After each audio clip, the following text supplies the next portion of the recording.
So the celebration started in 94, first one we did, there were only 70 people. Last year, about 142 million people watched live the Mahashivratri. It's the largest event on the planet.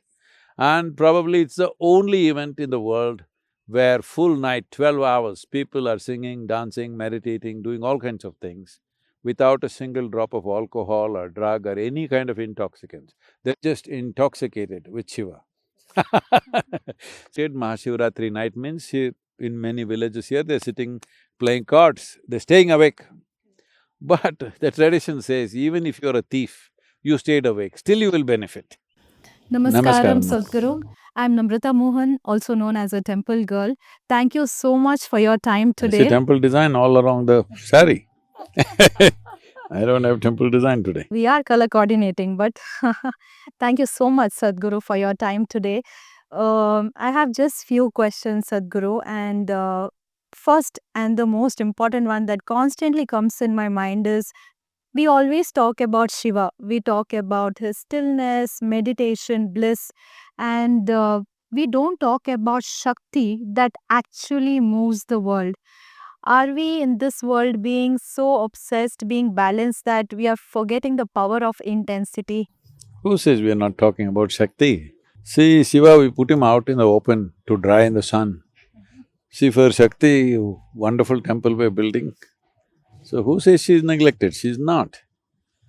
It's just that if it was Krishna, we would say Radhe Krishna. If it's Shiva, we say Shiva Shakti. There's a fundamental reason. Because Shiva represents the ultimate stillness. Dynamism comes and goes. Anything that moves cannot be moving forever. Anything, even the planets, the galaxies, anything that's dynamic is never eternal. Only that is still can be eternal. So Shiva comes first because he is the platform. He is the all-encompassing space. In that, variety of dances happen. One you call a galaxy, another you call a universe, another you call planetary system, another you call planet, another you call life, another you call you. But all of us come and go, including the galaxies. Stillness stays. So Shiva. Sadhguru, you have done 30 Shivratris at Isha. It's one night, intense energy, millions of people. So, can you please tell for someone who cannot be at Isha that night, what can they do, to count? What should they do on that night of Shivratri? Well, one thing is from evening 6 to next day morning 6, you stay awake because keeping your spine erect is important part of that. This is not just a religious festival. Yes, Hindu way of life has identified that. We didn't create that, we identified what's happening on that day and we celebrate it. Similarly, Shivaratri we observed, every month 14th day is called Shivaratri. But what comes next in February this time is called Mahashivratri because the planet is not spinning like this, it's spinning at an angle. Because of that, in this phase from the equator to 33 degrees latitude, the spin is in such a way that the vertical movement or the centrifugal force is very high on that day. So on that day, if you sit erect, if you keep your spine erect, there's a natural upsurge. For a spiritual seeker, every support that he receives is valuable because he's… See, if you're climbing Himalayas, if somebody can give you 1 ounce of extra energy, you will bow down to him because it's that important. The spiritual seeking is bigger than Mount Everest in terms of what you're trying to climb. So when that is the aspiration, every little support that comes from anywhere is vital. But this is not a small support, this is an upsurge of energy on that day. So, here we have to make use of it, so various ways to keep people up and engaged. Unfortunately, it's deteriorated. Mahashivratri night means in many villages here, they're sitting playing cards, they're staying awake. But the tradition says, even if you're a thief, you stayed awake, still you will benefit. Your intention is to, do thievery, robbery, but you stayed awake, your spine was erect, So you still benefit. But instead of that, we create an atmosphere where people can stay awake, be conscious why they're awake, not simply awake. So the celebration started in 94, first one we did, there were only 70 people. Last year, about 142 million people watched live the Mahashivratri. It's the largest event on the planet. And probably it's the only event in the world where full night, 12 hours, people are singing, dancing, meditating, doing all kinds of things without a single drop of alcohol or drug or any kind of intoxicants. They're just intoxicated with Shiva. So, this is a great phenomena. It'll only get bigger, it'll only get better. We are very privileged that we are able to facilitate that, and Mahashivratri used to be one of the most important festivals in the country because these are all astronomically connected to our life. What is happening to the planet is happening to us. We are just a small product, we have forgotten that. We have forgotten we're just a small outcrop, and one day we'll go back, we're just a pop-up. If we just sit here like this only for many years, we'll go back right here, isn't it? So, this fundamental thing people have forgotten because they're wearing high heels, they think they came from Mars. I'm not commenting about women's fashion, I'm saying high heels means we are walking above the earth, we don't understand we belong here. We don't understand we just come out of it for a little while and we'll go back. Everything that happens to earth happens to us. So, these festivals are not made up by us. They are identified as Hindu festivals because it is in this land that we paid that attention. Because it's in this land where how human system functions, the most profound understanding of human mechanism has happened in this civilization.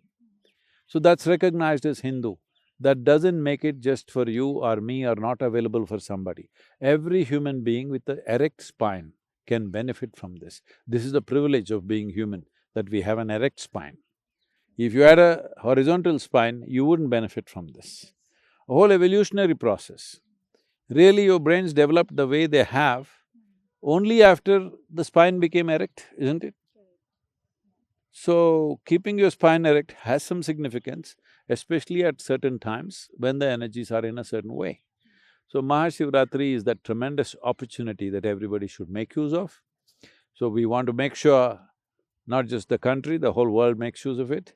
Today, I can proudly say in at least over 100 countries, people are sitting up and watching Mahashivratri. Well, their timings are different, but they're watching live. We are also, adjusting the time for them so that they can watch it in the night as live. So this is very important because ignoring the natural forces and trying to live here is the most foolish thing we can do, and we are doing that. And there is a price. We want to make sure that everybody makes use of the positive forces that work upon the planet, work for our benefit, for our well-being. I think you said a very simple mantra for Shivratri, and I'm certain that everyone can follow it. It's, starting from the youngest to the oldest, everyone can follow it. My last question, Sadhguru, is today we have the Yogeshwara Linga Aradhana over here, and I also got to know about the unique Maha Abhishekam that will happen on Shivratri. So, can you please tell me why is this Maha Abhishekam so unique and how can it be personalized? See, we must understand, unfortunately, in our very what to say, westernized logic, logic should not have geographical tendencies. Logic should be based on proper foundations. Unfortunately, this westernized logic that we have dismissed all very powerful rituals in this country as rubbish. Yes, sometimes they fall on bad times, sometimes people exploit. Using rituals, they exploit other people. So if you do not know this in Isha, first 20 years of Isha's growth, I made sure there's not a single ritual, only meditative processes. I made it very clear to them, see, if you want to do ritual, we must have people with highest level of integrity. If I give you Kohinoor, I know that you will put it back where it should be, you will not take it and run. If I put into your hands 1,000 people, their lives into your hands, you will not… in one moment you will not think how to misuse that. If that integrity is there, then rituals are powerful and fantastic. But if I'm thinking, if you come to the ritual, how can I do something to you, then ritual becomes ugly. Unfortunately, such times have had come, those things have happened. First 20 years, there was not a single ritual, dry, meditative processes. When I saw that we have created people, if you give them a mountain of gold, they are not interested. I have created hundreds of people like this around me. Because of that, now we are stepping into ritual. Rituals are powerfully done. So those who are not physically there, they just have to send their name, their date of birth and their time of birth if it's possible. If they know some other details, astrological details, if they have, they can send, but they're not very important. Name, date of birth and time of birth, if you have, we will do something which will benefit you. Or people will say, oh, this is all mumbo jumbo, how will it happen, this, that. Well, it's like this.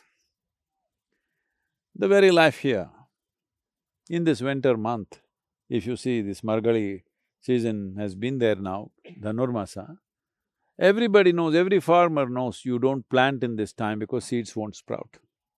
If you plant little later in January or February, it'll sprout. So you think this is all mumbo jumbo? Because you don't observe anything. You have dogma in your head, you have philosophies in your head, you have books packed in your head, you're not observing life. If you observe life, there are so many ways to influence life. Today, if it comes from the West, they say if you play music to the cows, cows will yield more milk. If you play music to the plants, plants will grow better. How come if you chant mantra, it won't happen? So we have this, as I said, too overly westernized logic, which is unfortunately… not everything in the West is wrong, they have done fantastic things by themselves in so many ways. But when it comes to more profound aspects, we have paid a lot of attention for millennia. It's not one day's knowing. We know this from a very profound understanding. So, this is a powerful process, or if you want to call it a ritual, you can call it, it's Abhisheka, where you can connect with the Yogeshwara. The word Yogeshwara means one who is the lord of yoga. Yoga means union. That means you're sitting here, see this tree, you like it, you don't like it. You're conscious, you're unconscious. You're inhaling what it exhales. It's your life. So, like this, we are connected to everything, but we are not conscious of it. So, connecting to Yogeshwara means connecting to that aspect of within you which is absolute stability. For most human beings, their own intelligence is the problem, their own competence is the problem. Every day they're troubling themselves, they don't need any outside help, simply because there's no balance. So I would say above all, balance. If you have balance, even if you have half the brain that you have, still you can work well, because there is balance. Balance means you are not working against yourself. You have intelligence, but most people are continuously working against themselves. Their own thoughts torture them, their own emotions torture them. What is the use of that intelligence? So above all, balance. For this balance, you need Yogeshwara. Please connect with Yogeshwara and know this equanimity, which is life nurturing. Sure, Sadhguru. Thank you so much for your time today. And I must say, the energy here is really intense, like you just said. And the whole world has begun the countdown for the Mahashivratri, including me. Thank you so much. And Be we're there on really that looking day. forward. Yes, I'm there. Thank you. Thank you so much.